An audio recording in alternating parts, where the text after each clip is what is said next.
Welcome to Sounds of Resistance channel. The effects of the Ukraine-Russia war on Europe are deepening without slowing down. The aggressive policy of Russian leader Vladimir Putin towards Europe causes cold winds to blow in the world political arena. The Russian leader, who fell on one step further with the mobilization decision announced in Russia, tends to take strict rules against Europe to compensate for his mistake. In the process following the critical decisions coming out of Putin's risky dice, Europe is experiencing a huge energy explosion. While Putin's energy weapon caused a major crisis in Europe, the suspicious explosions in the Nord Stream 1 and 2 natural gas pipelines created an earthquake effect in Europe. Isn't it an interesting coincidence that Russian warships and Russian submarines appear off the coast of the Baltic Sea?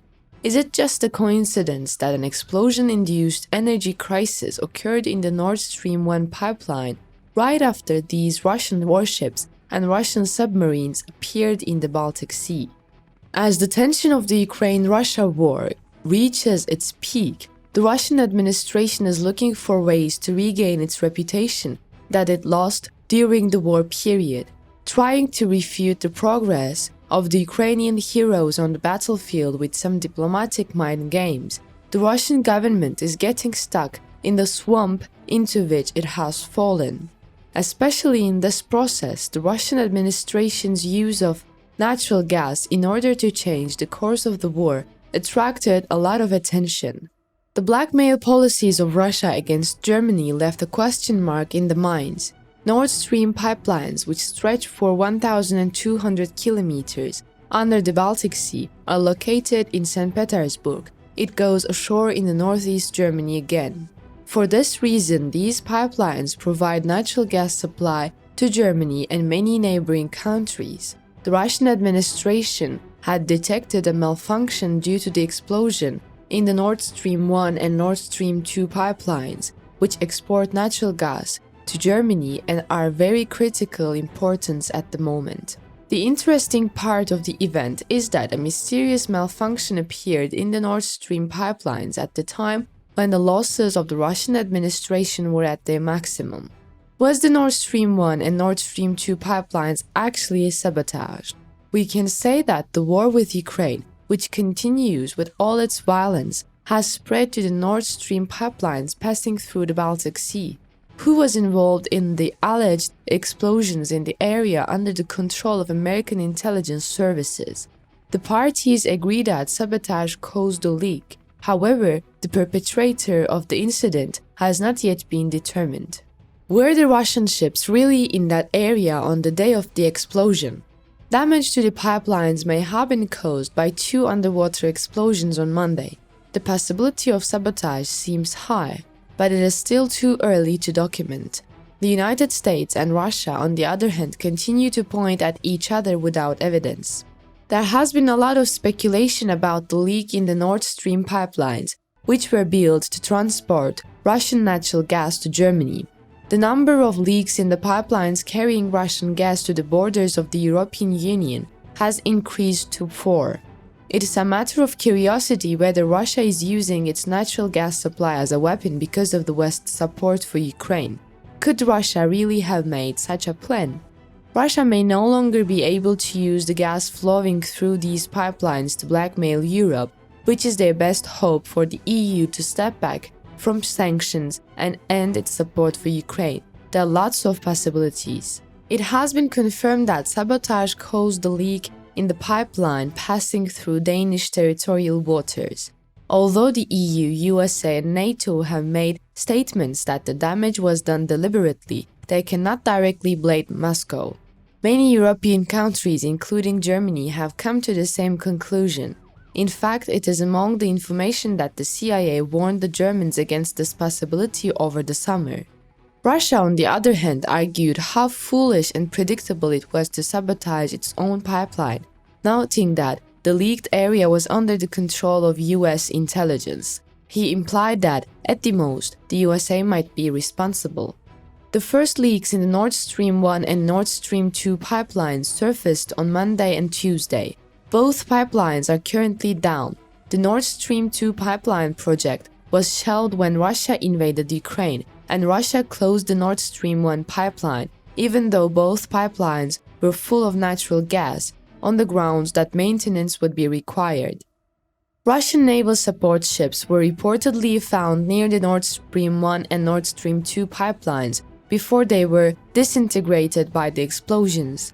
He faced accusations that Moscow was trying to manipulate the energy flow to harm Europe. The presence of Russian ships continues to be investigated as the cause of underwater explosions in the Baltic Sea. Denmark and Sweden are trying to meticulously investigate what caused the explosion. However, due to the pressure in the pipes, it can take at least 2 weeks to get close to where the explosions occurred. It was recommended that ships stay 5 nautical miles from leaks and aircraft at least 3,280 feet above to release gas that is filled to maintain pressure from pipelines but is not currently being used actively. Gas rising to the surface in a giant foamy circle in the Baltic Sea is certainly becoming a concern for nearby countries.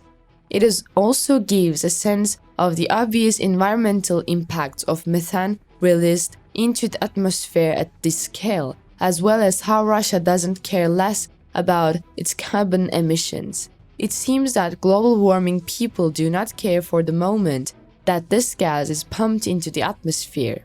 We do not yet know how Russia is trying to use all the means at its disposal to harm and pressure the West. Putin may see his war in Ukraine and his larger attacks on the West as a long-term conflict that will not be resolved anytime soon, so he may have planned to completely cut ties with Europe by sabotaging the Nord Stream pipelines where he has invested so much. The one-day destruction of all 3 lines of the Nord Stream pipeline system is unprecedented, and it now seems impossible to predict the time frame for restoring the gas shipping infrastructure. Europe could import gas from Algeria, Azerbaijan, or Norway instead of Russian molecules. Putin may have wanted to stop supply by attacking pipelines. Alongside the recently announced Russian mobilization, the leaders of Denmark, Norway, and Poland held the opening ceremony of a new pipeline transporting Norwegian gas to Poland via the Baltic Sea. The timing may not be accidental. Norway announced today that it has immediately increased security at its oil and gas facilities with no risk involved. According to our information, Russian ships may have operated regularly in the region and stepped up their activities there to test Western awareness. However, we do not know whether this means that Moscow is responsible for the suspected attacks. There is no evidence by senior Western officials to directly blame Russia, despite being a major suspect.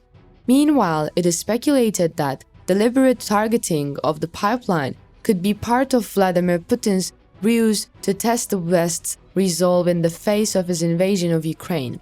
The Kremlin vehemently denies all implications and accusations on the matter.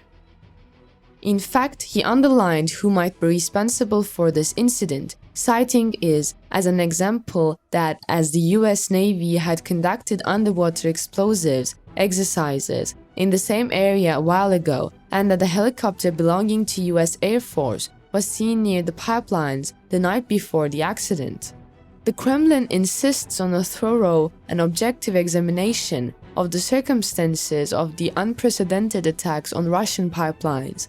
It is even thought that repairs to pipelines could take up to 6 months. Nord Stream 1 has gas, but Russia shut it down in August, saying it needed maintenance, and twin pipeline Nord Stream 2 was halted after Russia invaded Ukraine in February. This pipeline attack also looks like an attack on Europe, not Russia. Russia has gas, but Europe is now gas-free. There are no longer any negotiation options to get the gas back, which is the US target. They are forced to purchase American LNG, which is no sole target of the United States. In addition, the economic situation of Russia was badly affected as a result of many sanctions that were faced in the decision to invade Ukraine. Regardless of who or how the pipeline exploded, it seems that, in the long run, this will also harm Russia economically. For now, Europe will survive the winter and will be completely independent of Russian fuel until next winter. As a result, Russia will lose trillions of dollars over the years, because there's no possibility that Europe will ever trust Russia again. This week's sabotage of Nord Stream pipelines has many meanings, all with the same intent to rock Europe. The war between Russia and Ukraine has begun to make its effects felt even more all over the world. It is unknown how the war will end. All that is known is that there will be no peace talks until Russia leaves the country, and Putin will never do that. Putin would have loved to have peace talks that will allow him to keep the occupied territories, but now it's Ukraine, not Putin, who has the say. If you want to follow the hot developments closely, do not forget to subscribe to the channel. Thanks for watching us.